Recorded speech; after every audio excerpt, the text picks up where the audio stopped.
Hi friends, మీకు ఏదైనా ఒక లక్ష్యం ఉందండి. దాన్ని మీరు సాధించాలనుకుని సాధించలేకపోతున్నారా? దానికి కారణం ఏంటో మీకు తెలుసా? భయం.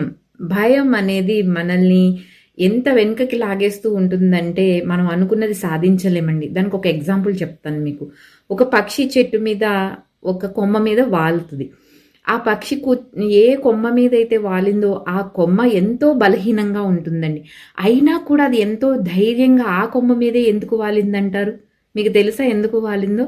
పక్షికి ఎగిరిపోగలను అన్న నమ్మకం ఉంది కాబట్టి ధైర్యంగా అంత బలహీనంగా ఉన్న కొమ్మ మీద అది వచ్చి వాలుతుందండి. మరి మనమేం చేయాలి? మనకున్న ధైర్యాన్ని, మనకున్న నమ్మకాన్ని మన మీద మనం కోల్పోతున్నాము. ఆ పక్షిలాగా మనం ధైర్యంగా, నమ్మకంగా ఉన్నప్పుడు అంటే దాని రెక్కల మీద దానికి ఎలాంటి నమ్మకం అయితే ఉన్నదో అలాగే మన మీద మనకి కూడా నమ్మకం ఉండాలి.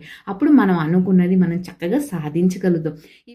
నీకున్న సామర్థ్యాన్ని నువ్వు గుర్తించకుండా నా వల్ల కాదు అని అనుకుంటే నిన్ను ఎవ్వరూ కాపాడలేరు. ఎవరు సహాయం కూడా చివ్వలేరు. చివరికి నీ గురువు కూడా నీకు ఎటువంటి సహాయాన్ని అందించలేడు. ఈ విషయాలన్నీ భగవద్గీతలో శ్రీకృష్ణుడు ఎన్నో శ్లోకాల ద్వారా మనకి ఎంతో చక్కగా వివరించాడండి. రోజుకి ఒక శ్లోకాన్ని చదవండి, దాని అర్థాన్ని తెలుసుకుని దాని జీవితానికి ఎలా అన్వయించుకోవాలో తెలుసుకుని అప్లై చేయండి.